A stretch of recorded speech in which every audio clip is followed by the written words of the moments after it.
All right, ready for another deep dive? Always. Today we're heading to Pern. Ah, Pern, dragons, thread, whole lot of history. Right, and we're going deep into one specific story, Dragonsong.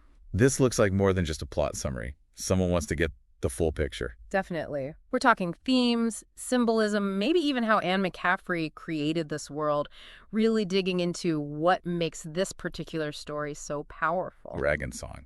It's interesting because it's Pern, but it's not the dragon riders we usually see. You're right, not all fire and thread, although gotta love a good thread fall sequence. Speaking of which, for anyone new to Pern, thread is that nasty stuff that falls from the sky and eats everything in its path. Except stone, of course, which is why they build with it. Pretty clever. But you're right, this time we're focused on a different part of Pernese society. It's like focusing on a different instrument in the Pern Orchestra, What's this melody about then? This one's about the rules of Pernese society, particularly for women, and about what happens when those rules stifle someone's true calling. And that someone is Menolly. Yeah, Menolly. Young woman, loves music, but in a world that tells her, especially as a woman, that music isn't her place. That conflict is at the very core of Dragonsong. She's got this song inside her, but no one wants to hear it. The source material you gave, especially the reviews, they pick up on that really well. They do. School Library Journal loved the characters, the world building, but you could tell they felt like there was this bigger story in Menolly just waiting to come out. It's like Kirkus Review said, there's a fire in her that even tradition can't put out. I love that. We've all felt that, right? Wanting to be ourselves, even when the world says no. Exactly. And that's where Menolly's journey starts. In a society where everyone has their place. And hers, according to them, isn't making music. Her dad, Giannis, he's like the embodiment of that, isn't he? All about tradition, no room for Menolly's creativity. And her mom, well, she probably understands more, but she's also stuck in this system. Menolly must feel so alone. It's like she's trapped. Makes you wonder how anyone breaks free from that. That's Menolly's whole journey. How do you reconcile your passions with what everyone expects? That's relatable. Dragons or no dragons, haven't we all felt that pressure at some point? Oh, absolutely. Yeah. And that's what makes Dragonsong work. It takes these universal themes and puts them in this amazing world. It's not just fantasy. It's about finding your voice, going against the grain. But before we get too far into Menolly's story, what about the magic of Pern itself? You mean like those fire lizards we hear so much about? Oh, yeah. They're more than just tiny dragons, right? They've got a bigger role in Dragonsong, don't they? Definitely. They're wild, untamed, just like Menolly. And they're drawn to music, particularly hers. It's like there's this connection. They hear the music inside her before anyone else does. But how does that even work? Well, it all starts with the music, Menolly writes. Remember how her old mentor showed her work to the master Harper? Those compositions that hinted at her talent, how could I forget? Turns out those weren't just pretty tunes. There was something more there, something that resonated with Pern itself. Music tied to the planet itself. Now you've got me hooked. It's this deep connection to Pern that makes Menolly's music so powerful, especially to the fire lizards. Because they're linked to Pern's energy, too. Exactly. They're drawn to it instinctively, like they feel it in a way we can't. It's a secret language only they understand. But we were talking about Menolly and her dad. Where does that lead? To a breaking point, unfortunately.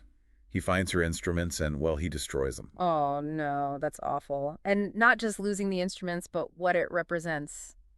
Silencing her. Exactly. It's a devastating blow, forcing Menolly to choose her dad's way or her own, even if it means leaving. And what a choice. To defy everything you know in a world as dangerous as Pern, that's brave. So what does she do? She chooses freedom, packs what little she has, including 9 fire lizard eggs that she somehow came across. 9. That's gotta be important. It is. Remember, fire lizard bonds are rare. 9 eggs hatching around her. That says a lot about Menolly. They sense something special in her. Still, running away, especially with baby fire lizards, risky. No doubt. But for Menolly, it's survival. Not just from thread, but for her soul, for her music. So she heads out, this young musician, 9 fire lizards by her side. Sounds like a legend in the making. Where does this adventure lead her? Remember how we were talking about the connections between events in the porn books? Yeah, like it's all part of a bigger story. Well, Menolly stumbles right into one of those connections. She runs into a group of young dragon riders who are having their own problems. Wait, are these the same dragon riders from Dragon Quest? The ones figuring out the whole fire lizard partnership thing? You got it. It's like Menolly with her 9 fire lizards was meant to be there at this crucial time. This is incredible. McCaffrey is bringing everything together. This is going to change everything on Pern. You said it. And it's a discovery that echoes Menolly's journey in a way. How so? Because they're both shaking things up a bit, challenging the rules. Exactly.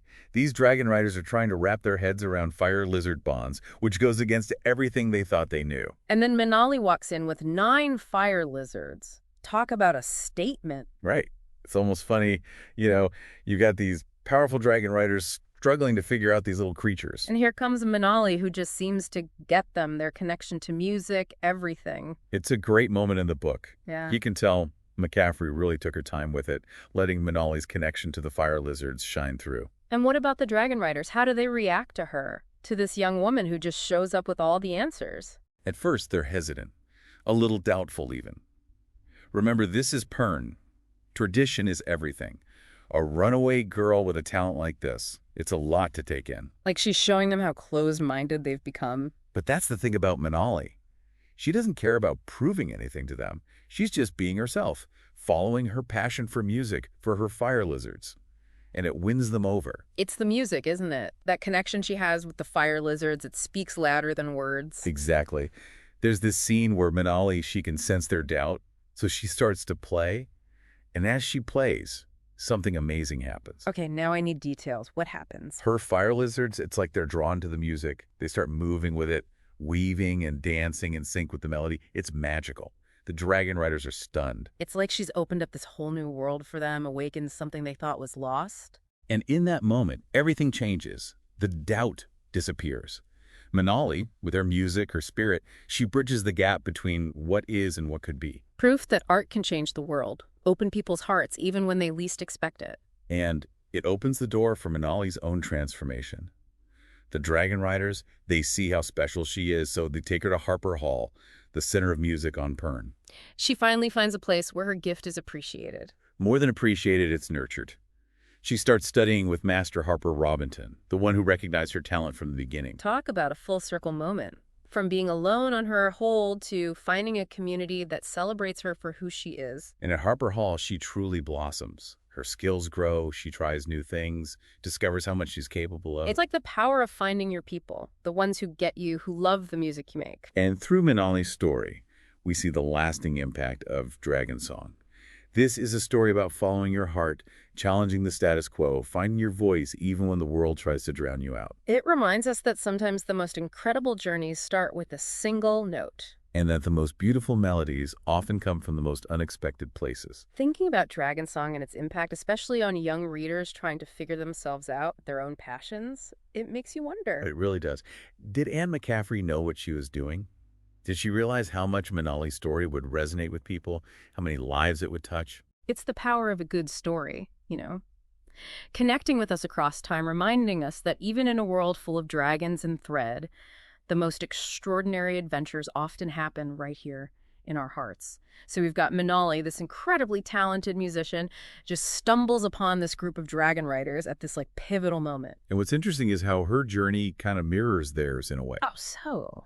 Well, they're both challenging the norms of Pernese society, right? Yeah. The dragon riders with this whole fire lizard partnership idea. Right, breaking tradition. And then you've got Menolly, who just shows up with 9 fire lizards. Hey, I'm doing the thing. Exactly, it's perfect. But what's interesting is how McCaffrey writes the dragon riders. They're powerful, they're experienced, but they're struggling to understand these creatures. And then there's Menolly, who just gets it. She understands them on this deeper level. It's fascinating. And how do they react to her? This young woman who basically shows up and has all the answers. At first, like you might expect, there's hesitation. It's Pern tradition's a big deal, and here comes Menolly, a runaway, with this incredible talent. It challenges everything they thought they knew. She's a walking, talking challenge to their worldview. Exactly. But that's what I love about Menolly. She doesn't need their approval. She's driven by her passion, her love for the music, for her fire lizards. And that's ultimately what wins them over. It's her authenticity, right? That and the music, the way she communicates with the fire lizards, it's something special. Oh, absolutely. There's this scene, it's beautiful, really Menolly. She can sense their doubt, so she does what she does best. She plays her music. And as she's playing, something incredible happens. Okay, you can't just leave me hanging. What happens? Her fire lizards, they react to the music. Yeah. It's like they're drawn to it. They start moving with the melody, weaving and dancing. Yeah. It's magical. Even the Dragonriders, they're speechless. It's like she's opened up this whole new world for them. And it changes everything. From that moment on, the doubt is gone. It's replaced by this sense of wonder, possibility. And Menolly, she's the bridge between the old ways and this new path. All through the power of music. It's really a beautiful moment in the book. It really is. It is. And it leads to Menolly's own transformation. The Dragonriders, they see how special she is, so they bring her to Harper Hall. Where she finally finds a place she belongs. More than that, it's where she thrives. She studies with the Master Harper, develops her skills, finds her people. She blossoms at Harper Hall. It's like the power of community, right? Finding those people who get you, who appreciate your unique talents. Exactly. And that's what makes Dragonsong so powerful, so enduring. It's a story about staying true to yourself, challenging the status quo, finding your voice and your people. It's a message that resonates just as strongly today. It reminds us that sometimes the most incredible journeys start with a single note, a spark of passion, and that sometimes the most fulfilling adventures are those that lead us to ourselves, to our tribe. And that sometimes the things that make us different are the things that make us extraordinary. Couldn't have said it better myself. Well, there you have it, a deep dive into Anne McCaffrey's Dragonsong, a story full of heart, music, and the enduring power of finding your place in the world. Until next time, keep exploring, keep questioning, and keep listening for those dragon songs in your own life.